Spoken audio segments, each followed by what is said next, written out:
Nos temas 881 e 885, o STF definiu quais os efeitos de uma decisão em repercussão geral ou em controle concentrado de constitucionalidade em relação a decisões transitadas em julgado anteriormente em sentido contrário.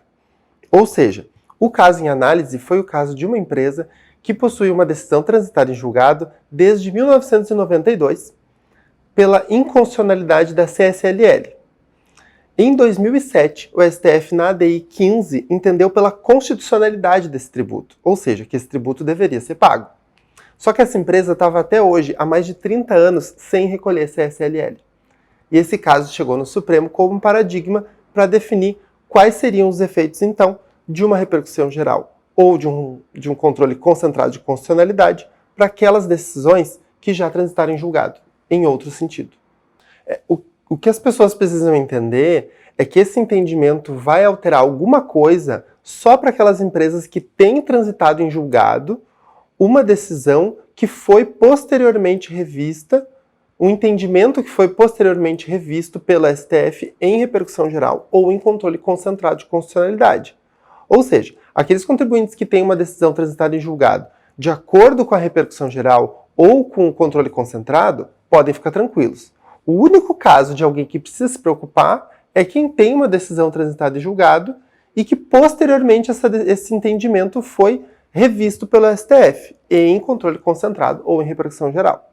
É o caso, por exemplo, do terço constitucional de férias. Algumas empresas têm decisões transitadas em julgado, desobrigando elas de recolherem contribuições previdenciárias sobre o terço constitucional de férias. Acontece que esse entendimento foi revisto em repercussão geral em 2020 pelo STF. Então, esse seria um exemplo bem prático e não tão incomum de empresas que seriam afetadas por essa decisão. Então, essas empresas provavelmente vão ter essa cobrança agora, de 2020 em diante, da contribuição previdenciária sobre o terço, apesar do trânsito em julgado em sentido contrário ao anterior. Ou seja, a aplicação prática disso é que vai haver uma alteração para aquelas empresas que têm um trânsito em julgado em um sentido e que posteriormente o STF, em repercussão geral ou repetitivo, alterou esse entendimento e definiu de outra forma.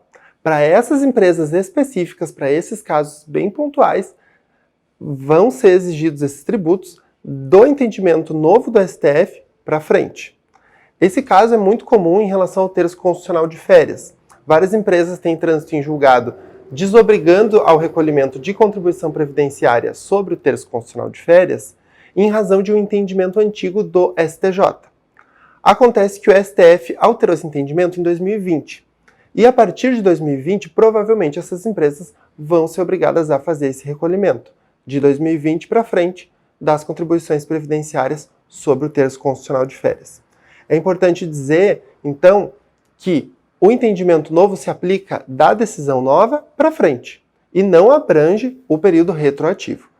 Para fins de abranger qualquer período retroativo, a gente ainda tem o instrumento da ação rescisória, que tem todos os seus requisitos específicos e se aplica a casos bem pontuais, não a casos como esses que a gente está tratando aqui.